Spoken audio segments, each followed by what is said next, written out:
In today's video, let's take a look at what I consider to be one of the most visually stunning tarantulas in the hobby, Grammostola pulchripes.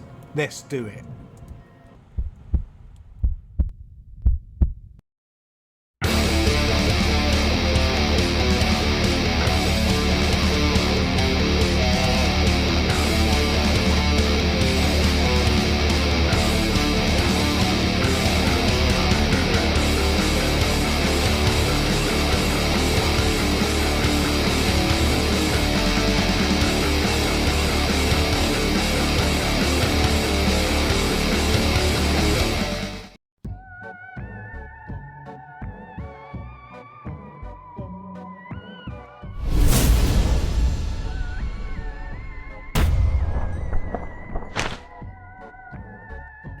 Hello everybody, welcome to this latest episode. I am your host Robbie and this is Robbiestalkingts, tarantula content for tarantula lovers just like yourselves. In today's video I'm going to give you care and husbandry information on the awesome species which is Grammostola pulchripes. But before we get into that, I just want to say, if you've been here before, thank you very much. I really appreciate you keep coming back and watching my content, especially you little Serenity and your dad Adam, who religiously watch my content every week. Can't thank you enough, and I hope you enjoy this video. And I also want to say, if you're new here and you want more awesome tarantula content in your YouTube feed, now's the time to consider hitting the subscribe button and the bell notification icon so you don't miss my future uploads. Now I've said all that, let's show you that tarantula. So let's give you some care and husbandry information on the Grammostola pulchripes.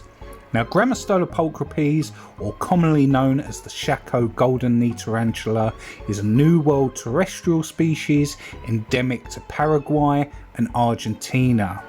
Now, being a New World species, for anyone just getting into tarantulas or those new to the hobby, have type 3 urticating hairs, which means if these hairs get on you, if they flick the hairs at you and they get on your skin, they can be very irritating.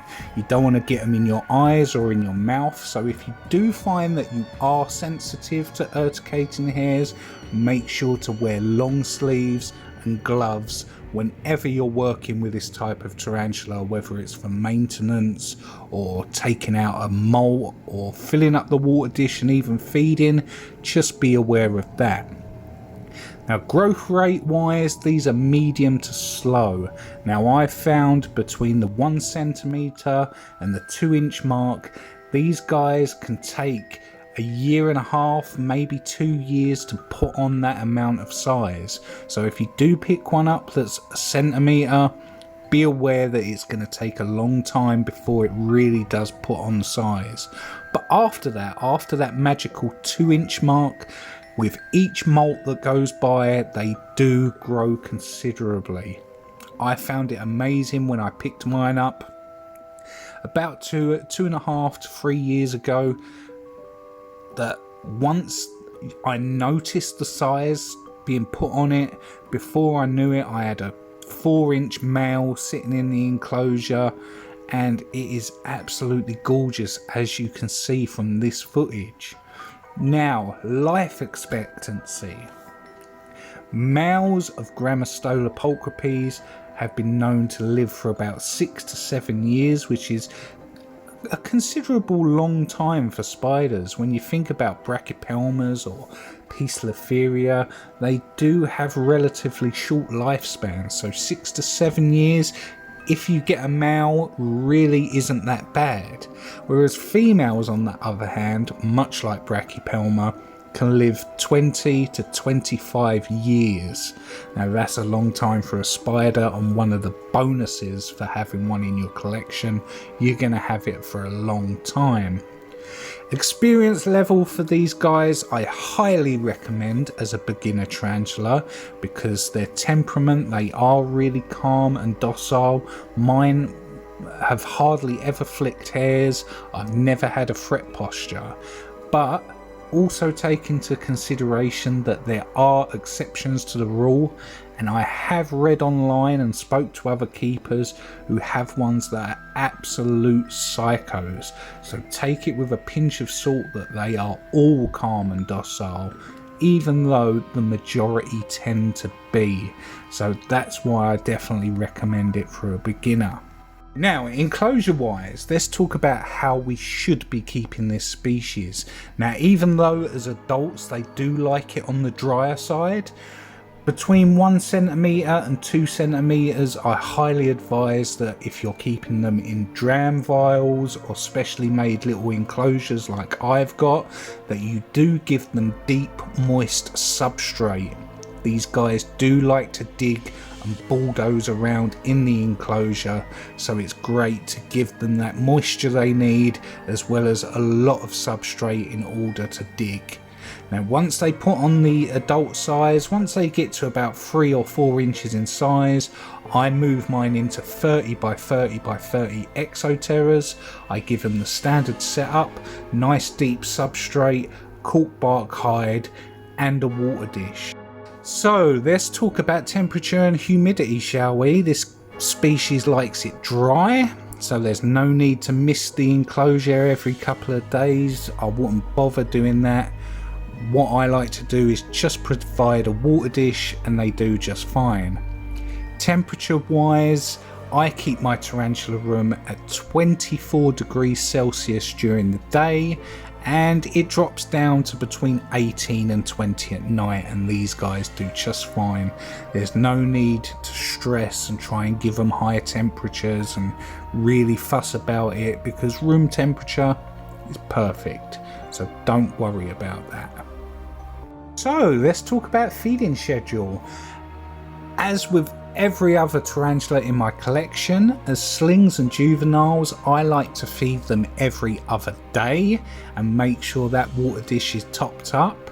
Now you can feed them mealworms, crickets, locusts, baby dubias, baby lateralis roaches. They don't seem to show any preference to any particular food type. Now as adults, I like to feed mine a couple of large crickets, a dubia, a large locust once a week, once every 2 weeks depending on the size of the booty. If they're looking a little bit fat, I will let them go a little while longer before trying to feed again. Now with this, when it comes to feeding, bear in mind that Grammostolas do go through a long pre-molt period. So if you've never had a Grammostola before, or even like a Brachypelma, when these guys go into pre-molt, it can be a very, very long time that these guys will refuse food.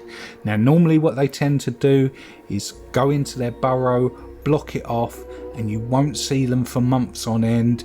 Don't stress about it. I've seen a lot online of people going, oh my god, my Grammostola's been in its burrow and it's blocked it off and it's been there for 6 or 7 months and I haven't seen it. Should I be worried? No, your spider's fine. It's perfectly normal for these guys to have a very long pre-molt period, which they do fast for, which is awesome for any species of animal, that their metabolism is that good that they can go that long without feeding. And it's also why these animals are such a joy to keep and great for people that are picking up a pet for the first time. What more can you want? They're not like cats and dogs where you have to go through the chore of feeding it every single day and taking it on walks. If you feed it every other day as a sling or juvenile and once a week as an adult, how hard is that? So now all that's been said, let's do a quick recap so we can go over everything I've said today. Grammostola pulchripes, or the chaco golden knee tarantula, is a New World terrestrial. Now these guys grow up between 7 and 8 inches with a medium to slow growth rate. Longevity wise, males live between 6 to 7 years and females live much longer lifespans, 20 to 25 years. Keep them in a standard terrestrial setup. Once they reach the adult size, they do like it slightly drier, so you don't have to worry about humidity. Temperature wise, I keep mine at 24 degrees Celsius during the day and between 18 and 20 at night, depending on what the natural temperature drops to. Now all that's been said and you've got all that awesome information, let's get to the end and conclude this video, shall we? So there you have it. Grammostola pulchripes, a very stunning and awesome species of tarantula which I highly recommend for people just starting out in the hobby and new keepers, because their temperament is second to none. Now I know you get the odd specimen here and there that really does have an attitude problem, but they are few and far between, so definitely if you're looking to get a new tarantula, consider getting one of these guys. Now this is the end of the video, but before we go, I just want to take the time to say thank you so much for helping me reach the 1,000 subscriber mark. I am going to be doing the T. Celadonia giveaway. We are currently sitting on 1,007 subscribers on the channel, which is a lifelong dream since I started the channel.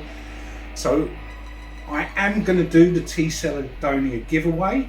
I am going to be doing it next Saturday, hopefully in a live stream, so a lot of you can turn up and watch and get excited and we can have a chat before I eventually do the draw and give one of you a T. Celadonia.